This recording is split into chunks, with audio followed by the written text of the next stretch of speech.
إلا الله محمد رسول الله لا إله إلا الله محمد رسول الله. أيها الإخوة والأخوات، السلام عليكم ورحمة الله وبركاته.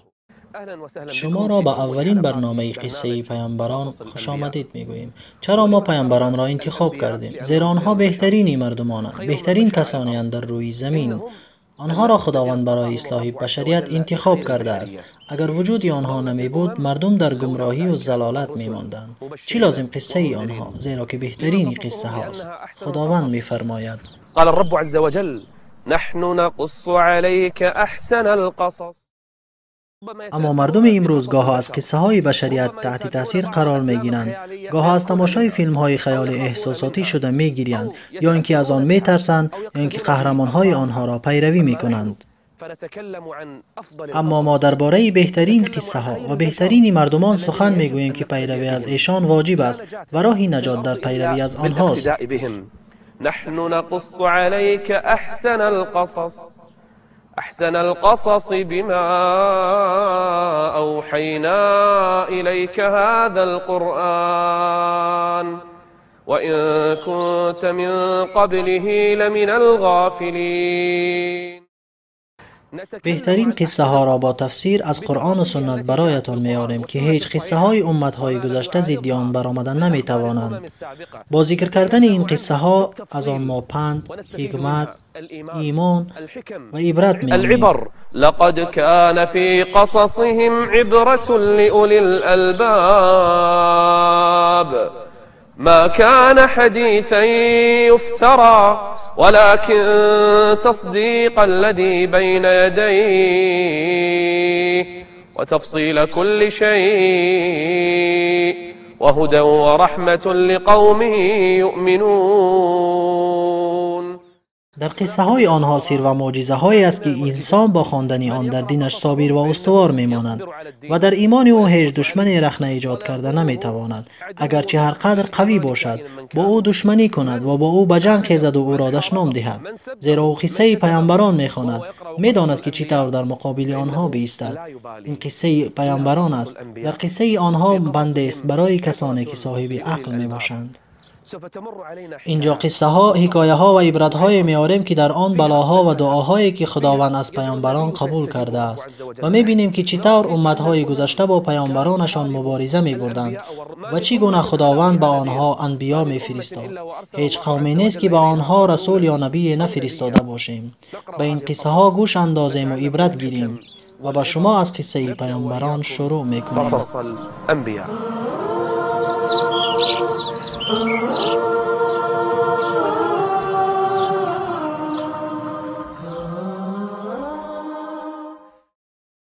پیش از آن که از قصه ها آغاز کنیم، باید اول بدانیم که مخلوقات چگونه آفریده شدند. وقتی که خداوند بود، هیچ از مخلوقاتش نبود و او اولین هاست. اولین چیزی که آفریده شد عرش است و بعد از مدت خداوند قلم را آفرید. قلم به سخن درآمد. خداوند به او گفت بنویس. قلم گفت چی بنویسم؟ خداوند گفت بنویس آن چیزی که از اولی دنیا تا روز قیامت است. همه چیز را بنویس. به درستی که همه چیز را با اندازه آفریدیم. همه چیز را خداوند 50,000 سال پیش از آفریدن زمین و آسمان نوشت. سپس 50,000 سال بعد از آفرینش قلم، خداوند آسمان و زمین، کوهها، دریاها و آنچه در روی زمین است را آفرید. و خداوند آسمان و زمین را در 6 روز آفرید. بعد از آفرینش آسمان و زمین، کوهها و بحرها و آفتاب و ماهتاب و آسمان را با ستاره ها زینت دادنش، الله ذوالجلال مخلوق با نام جن در روی زمین آفرید. جنها قومی بودند که در روی زمین فساد می‌کردند، خونها می‌ریختند، تا اینکه ملائک برای عذاب آنها آمد، بعضی آنها را حبس کرد و بعضی از آنها را از روی زمین به سوی بحرها راند. سپس بعد از جنها خداوند خواست خلق نو آفرد. خلقا جديدا. وإذ قال ربك للملائكة إني جاعل في الأرض خلیفه. ملائک پرسیدند آیا این مخلوق جدید مثل جن هاست در خونریزی و فساد در روی زمین؟ قالوا أتجعل فيها من يفسد فيها من يفسد فيها ويسفك الدماء ونحن نسبح بحمدك ونقدس لك. خدایا اگر تو میخواهی که خلق تو را عبادت کند، ما تو را عبادت میکنیم. چرا میآفری قومی را که فساد و خونخواری میکنند در روی زمین مثل جنها؟ خداوند در جواب ملائک با آنها گفت: قال إني أعلم ما لا تعلمون. ملائک نمیدانستند که خداوند از این قوم جدید محبوبان خود، پیامبران، شهیدان، نکوکاران، راستگویان و محبوبان خود را می آفرد. این است قومی جدید. قصص نور قصص قصص نور قصص حکمة و صبر. هنگامی که خداوند خواست آدم را بیافرد، فرشته ای را امر کرد تا از هر گوشه زمین خاکی را بگیرد. همه خاک ها به هم آمیختند که بعضی از آن خاک سفید، بعضی سرخ و سیاه و زرد بود که آدم از آن آفریده شد. از این سبب رنگ و طبیعت انسان نیز مختلف گشت، بعضی سیاه، بعضی سفید، بعضی زرد و سرخ، بعضی ملایم طینت و بعضی درشت، بعضی پاک طینت و بعضی پلید. آدم در روز جمعه از خاک آفریده شد. بعد آن خاک را به آب آمیختند و لای گشت و مدتی در این حالت بود. از سبب زیاد ایستادنش لای سخت گشت. سپس بوی آن تغییر کرد و لای نرم و هموار شد و بعد از مدت آن لای مثل سفال کاواک و خشک شد. آدم چنین آفریده شد. ولقد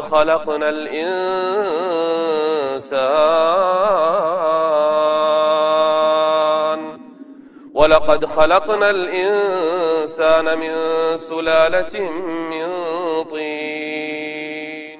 این خاکی که زیری پای ماست اصلی آفرینش ما از اوست. انسان از خاک آفریده شده است، سپس آن خاک لای گشت. وإذ قال ربك للملائكة إني خالق بشرا من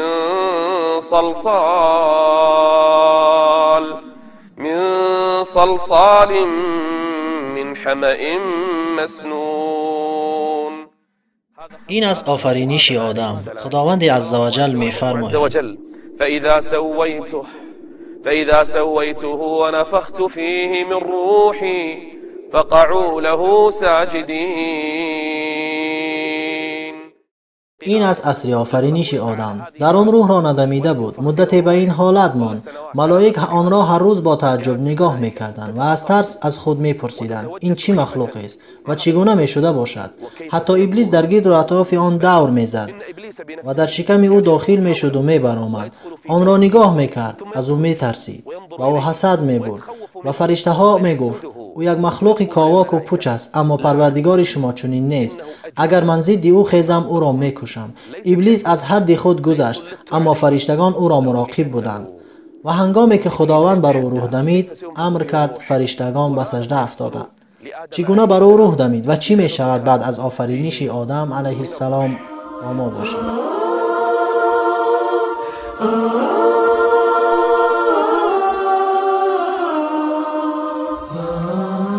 بدأت لحظه های بزرگ شروع شد. تاریخی نوی برای بشریت، بلکه سرشوی تاریخ انسانیت بود. شروع شد لحظه های دمیدن روح در آدم علیه السلام. همه در انتظار این رویداد نوی بزرگ بودند، در انتظار جشنی بزرگ. لحظه های دیدنی شروع شد. روح در وجود آدم علیه السلام شروع کرد به سیر کردن. چشمانش را گشاد، بر راست و چپ خود نگاه میکرد. دیدن را شروع کرد. چی را میدید؟ جنت را با درختان و دریاهایش. چون روح در بینی آدم علیه السلام رسید، عطسه زد. فرشتگان گفتند ای آدم علیه السلام بگو الحمدلله.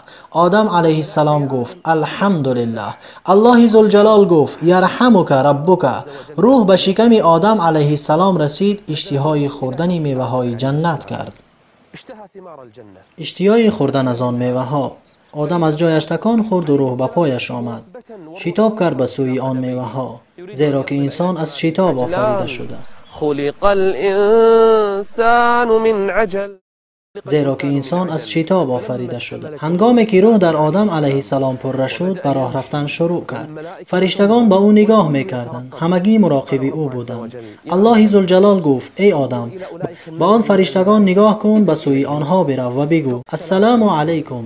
آدم علیه السلام رفت و با فرشتگان گفت: السلام علیکم. فرشته ها در جواب گفتند: و علیکم السلام و رحمت الله و برکاته. فرشته ها به آدم انس گرفتند. چه لحظه های خوبی سرشوی تاریخی بشر. ملائک و آدم به هم انس گرفتند. خداوند گفت: ای آدم، این تحیه و سلام تو و فرزندان توست. پس خداوند پشت آدم علیه السلام را محض کشید. تمام فرزندان آدم بیرون شدند، از آدم تا روز قیامت. هرچی قدر باشد ذریه او، از وقت آفرینش تا روز قیامت. میلیاردها ذریه آدم فرود آمد. من، تو، وی همه در آن روز فرود آمدیم، اهل جنت و اهل دوزخ. آدم علیه السلام به آنها نظر کرد. خداوند قرار به آنها گذاشت. با تمام ذریه آدم خطاب کرده گفت: آیا من نیستم پروردگار شمایان؟ همه گفتند: آره، گواهی می‌دهیم بر این. خداوند گفت: روز قیامت آمده نگویید که ما از این چیز آگاه نبودیم. این است ایمان فطری که در دلها محفوظ شده. وَإِذْ أَخَذَ رَبُّكَ مِنْ بَنِي آدَمَ مِنْ ظُهُورِهِمْ ذُرِّيَّتَهُمْ وَأَشْهَدَهُمْ عَلَى أَنفُسِهِمْ أَلَسْتُ بِرَبِّكُمْ قالوا بلى شهدنا أن تقولوا يوم القيامة إنا كنا عن هذا غافلين. فطرتی که در دل است آن را در روز قیامت انکار کرده نمیتوانید. هنگامی که آدم آفریده شد، وقتی به جا آوردن امر رسید. کدام امر؟ هرگاه که در او روح را دمیدم به او سجده کنید. تمام فرشتگان آسمان با سرداری جبریل علیه السلام از روی احترام و عزیز داشتن این مخلوق و اجابت امر پروردگار خود به او سجده کردند. فسجد الملائكة كلهم أجمعون. تصور کنید این منظره را. فسجد الملائكة كلهم أجمعون. مگر یک مخلوق غریب و پست که از جمله ملائک نبود. خداوند او را به آنها راه داده بود. او مدام سجده نمی کرد و به اطراف خود می نگریست. می دید که ملائک در سجده اند و او نه. مدام با کبر و حسود خود استوار بود. خداوند او را پرسید در حالی که می دانست: ای ابلیس، ما لك الا تكون مع الساجدين. و خداوند می دانست این را. اکنون گوش اندازید به جواب احمقانه ابلیس. قال لم اكن لاسجد لبشر. آیا من سجده کنم به این بشر؟ لم اكن لاسجد لبشر خلقته من صلصال. ابلیس گفت: من از آتش آفریده شدم. آیا سجده کنم به مخلوقی که از خاک آفریده شده؟ این کبر است. خداوند صاحب آن را خار می کند. اولین گناهی که روی داد در آسمان از ابلیسی که خداوند او را مقام داده بود. خداوند به ابلیس جواب داد: قال فاخرج منها فإنك رجيم وإن عليك اللعنة إلى يوم الدين. ابلیس علیه اللعنه را خداوند در صف ملائک مقام و جای داد، در حالی که او ملک نبود. او جین بود. خداوند او را در صف ملائک جا و مقام داد، لکن او سرکشی کرد و کبر ورزید. تمام ملائک سجده کردند و او سجده نکرد و کبر و حسود خود را اعتراف کرد. قال انا خیر منه خلقتني من نار وخلقته من طين. پس خداوند او را از جایگاهی بلندش پیش کرد، از این مقام عالی که مدتی دراز در آن بود. اکنون او را از این مقام خالی میکنند و از درگاه میرانند.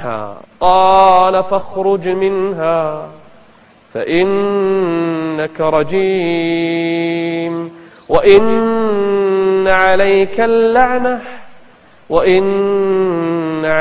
اللعنة إلى يوم الدين. ابلیس یک فرمان الله را به جا آورد. لعنت بر او فرود آمد. تا کی؟ تا روز جزا. ترک یک فرمان لعنت را بر او آورد. وای بر حال کسانی که شب و روز آشکار و نهان دیده و دانسته گناه میکنند. ابلیس با کبر و حسد خود مستحق مردود شدن بود از درگاه خدا. قصص نور قصص قصص نور قصص حکمه و صبر. پس از آنکه خداوند ابلیس را از درگاه راند و به او لعنت کرد، این ملعون پلید حتی نخواست که توبه کند و عذر خواهد. اگر پشیمان میشد و توبه میکرد، خداوند او را میبخشید. اما او به جای توبه خواستن چیز دیگری خواست. چی خواست؟ ماذا طلب؟ قال رب انظرني الى يوم يبعثون. مهلتم ده خدایا، نه اینکه تا دمیدن سور اول، بلکه تا دمیدن سور دوم، تا روز جزا.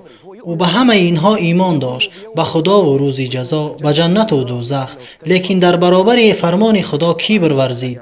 با وجود کفر و ملعونیش خداوند خواسته او را اجابت کرد. قال انك من المنظرین. چون خداوند ابلیس را تا روز جزا مهلت داد، ابلیس به خداوند گفت: خدایا، تا روز جزا مهلتم دادی، اکنون من بنی آدم را گمراه میکنم. گفت: خدایا، ثم لآتینهم من بین ایدیهم ومن خلفهم وعن ایمانهم وعن شمائلهم. چرا نگفت از بالایش؟ زیرا که او میدانست الله در بالای آنهاست. ثم لآتینهم من بین ایدیهم ومن خلفهم وعن ایمانهم وعن شمائلهم ولا تجد اکثرهم شاکرین. الله ذوالجلال گفت: دور شو از درگاه من ای خوار و ذلیل و ملعون، با همراهی کسانی که تو را پیروی میکنند از فرزندان آدم. هر آینه جهنم را از تو و پیروانت پر میکنم. و خداوند بر او فرزندان داد در روی زمین که همه ابلیس را پیروی میکنند. او یک لشکری بزرگ از شیطان دارد که همه بر جنگ فرزندان آدم میکوشند. واستفزز من استطعت منهم بصوتك وأجلب عليهم بخيلك ورجلك وشاركهم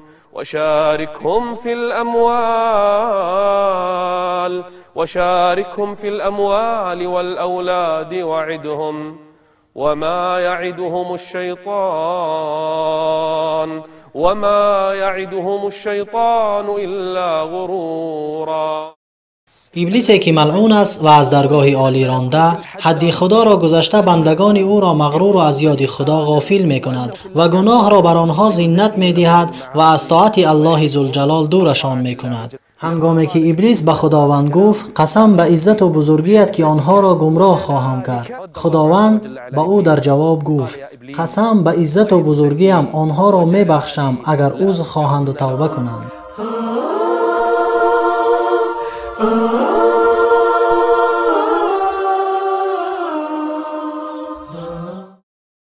اما آدم علیه السلام را خداوند داخل بهشت کرد. از میوه های آن می خورد و از دریاهایش می نوشید و در سایه درختانش استراحت می کرد. در جنت تو هیچگاه تشنه و گشنه نمی مانی، هیچ غم را نمی بینی. با وجود این همه نعمت ها، آدم علیه السلام خود را تنها حس کرد.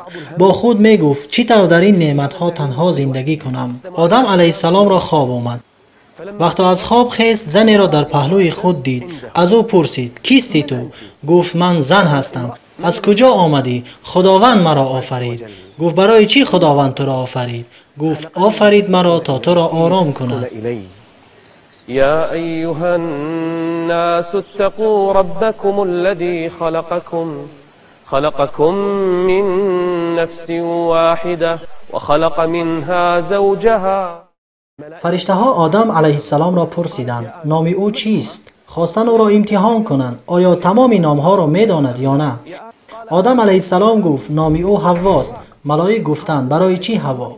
گفت زیرا او از چیزی زنده آفریده شده است. حوا از قبرغه آدم علیه السلام آفریده شده است. آدم علیه السلام با همراه زوجه‌اش حوا از استفاده کردن نوش و نعمتها، دریاها و درختان و میوه‌ها و دیگر نعمتهای جنت زندگی می‌کرد. ويا آدم اسكن أنت وزوجك الجنة وكلا من حيث شئتم.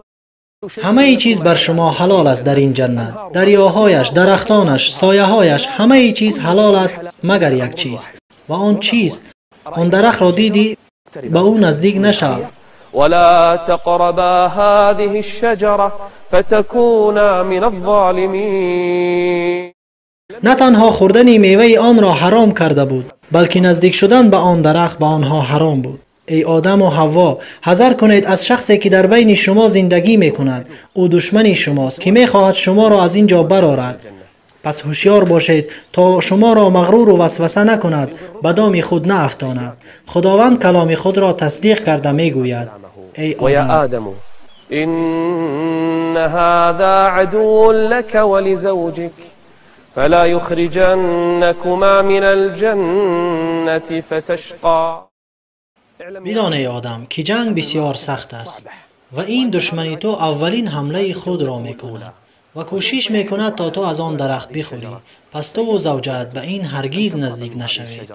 آیا آدم به این نعمتهای جنت قانع می شود و ترک آن درخت می کند؟ یا او با دام شیطان افتاده فریب او را خورده از آن درخت می خورد؟ یا چطور ابلیس او را وسوسه می کند؟ چطور زوجه او را مغرور می کند؟ و حمله اولی او چیست؟ و چی رخ می دهد بعدی همه اینها؟ جواب این سوالها را در بخش دوم خواهید فهمید ان شاء الله. استودعكم الله والسلام عليكم ورحمة الله وبركاته. قصص نور